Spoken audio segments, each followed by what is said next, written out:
Philippe Corbet. Bonjour Julien Lauprêtre.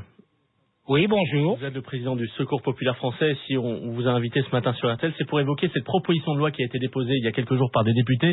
Une proposition qui vise notamment à obliger, à contraindre les grandes surfaces, les hypermarchés, les supermarchés à donner leurs invendus alimentaires à des associations comme la vôtre. Sur le principe, on se dit tous que c'est une mesure de bon sens. Est-ce que, selon vous, c'est imaginable? Est-ce que c'est une proposition de loi qui pourrait changer des choses concrètement pour vous? Vous savez, nous suivons avec beaucoup d'attention ce projet de loi et la suite qui sera donnée parce que le problème de la faim dans notre pays est dramatique. Et c'est pas seulement la faim dans le monde. Vous voyez le noir que l'on voit squelettique sur les magazines. Il y a un réel problème de la faim chez nous. Je vais vous donner quelques exemples dans 30 secondes. Par exemple, des familles que nous envoyons en vacances, qu'est-ce qui vous a le plus plu? C'est la Tour Eiffel, la hauteur, c'est la couleur bleue de la Méditerranée, c'est qu'on faisait 3 repas par jour. Sous-entendu qu'ils n'ont pas l'habitude. Nous avons des grandes distributions de repas. Nous disons à partir de 8 heures, à partir de 6h30, les gens étaient là. Maintenant, nous conseillons à nos bénévoles, à nos comités, d'espacer, de dire, telle localité, vous venez de telle heure à telle heure, telle heure à telle heure. Il y a un réel problème de la faim dans le monde. Alors, en ce qui concerne le projet de loi, il faut dire que déjà, il y a de très nombreuses grandes surfaces qui donnent au Secours populaire ou à d'autres associations, mais nous avons vraiment un accord de principe avec les grandes surfaces pour éviter les destructions, parce que c'est ça qui fait le plus mal au cœur, vous voyez, c'est de penser que d'un côté, il y a des familles qui ne mangent pas à leur faim, loin de là, et d'un autre côté, qu'on détruit. C'est pourquoi nous avons des protocoles d'accord avec les grandes surfaces.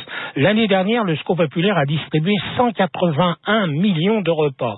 La moitié provenait de l'aide humanitaire européenne qui heureusement vient d'être rétablie parce que ça aurait été une catastrophe. Il a fallu vraiment faire beaucoup d'efforts avec les 3 autres associations habilitées pour avoir ce rétablissement. Vous vous rendez compte, la décision a été prise, plus d'aide européenne, alors que ça représente la moitié de nos distributions.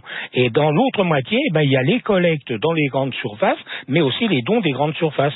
C'est pourquoi il faut bien mesurer, vous voyez, les dispositions qui seront prises pour tenir compte qu'il y a déjà un réel effort de certaines grandes surfaces pour apporter la solidarité aux familles par l'intermédiaire du Secours populaire. Alors, on avait tout à l'heure en ligne un auditeur qui a appelé le 3210 et qui s'occupe d'une banque alimentaire dans son département, qui expliquait qu'il a déjà un accord de principe, comme vous le disiez, avec le patron de son supermarché, mais il disait qu'il n'avait pas forcément les infrastructures nécessaires pour prendre en charge un certain nombre de produits frais. Par exemple, les associations n'ont pas forcément les réfrigérateurs, la chaîne du froid nécessaire pour recueillir toutes ces denrées fraîches que pourraient leur donner les supermarchés.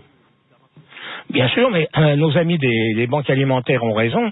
C'est le même problème pour nous. Ça nous coûte un argent fou. Nous sommes, comme il y a la montée de la misère, de la pauvreté, des demandes, au lieu de baisser les bras, de fermer, comme il y en a certains qui ferment au mois d'août d'ailleurs, nous continuons à accélérer le mouvement pour avoir plus de moyens. Mais c'est vrai que si nous avons encore plus de marchandises, et il y en a besoin, nous aurons besoin aussi d'une aide pécuniaire pour ce que vous dites, la chaîne du froid, pour j'allais dire l'enregistrement, pour l'emmagasinement de toutes les marchandises, vous voyez. Et il faut surtout qu'on arrive à ce que les dotations des grandes surfaces nous donnent les possibilités d'aller les prendre dans des délais raisonnables, vous voyez, parce que si on nous prévient 8 heures avant qu'il va y avoir tant de tonnes de marchandises qui vont être hors concours, ça va pas. Mais là, il y a vraiment un grand effort à faire, et moi je soutiens toutes les initiatives pour qu'on évite les gaspillages dans notre pays. Alors Julien Lauprêtre, on a un auditeur avec nous aussi au 3210. Bonjour Stéphane. Oui, bonjour. Vous êtes chauffeur poids lourd et donc vous avez vu comment ça se passe d'ailleurs dans les supermarchés, les hypermarchés, comment ils gèrent leur surplus alimentaire? Alors, je suis conducteur poids lourd dans le déchet industriel, donc on a aussi bien les usines que des magasins. Et moi, je constate que, comme je disais à votre collaboratrice, c'est que c'est des compacteurs qui sont remplis de 3-4 tonnes de fruits et légumes, de viande, qui pourraient être, donnés à des associations. Moi, je parle juste pour moi, mais c'est au niveau national, c'est des milliers de tonnes tous les jours qui partent à la poubelle. Ça vous choque quand vous voyez ça? Oui, c'est choquant parce que il y a encore des denrées qui sont sous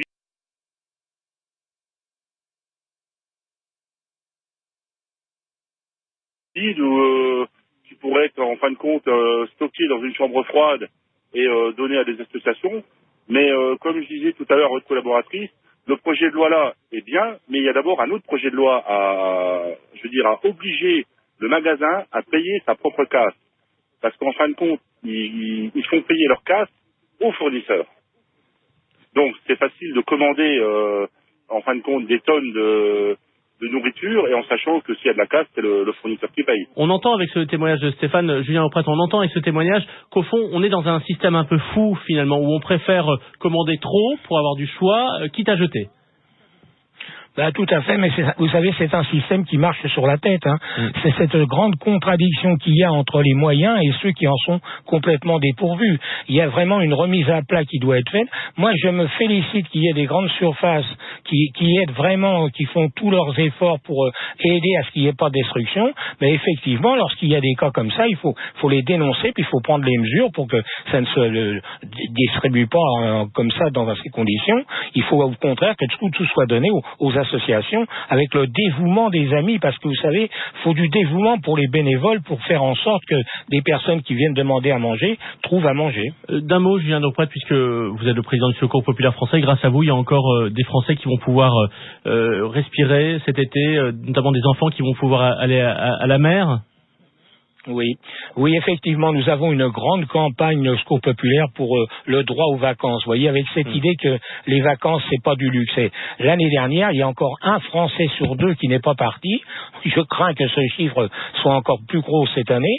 Et il y a un enfant sur 3 qui part pas en vacances. C'est pourquoi nous organisons des grandes campagnes pour de vraies vacances, c'est-à-dire avec les comités d'entreprise, avec des familles d'accueil, avec aussi des concours extraordinaires tels que le village Kinder qui nous accueille 1000 enfants pendant 8 jours, des relais de 8 jours. Nous avons beaucoup de contributions pour faire partir en vraies vacances.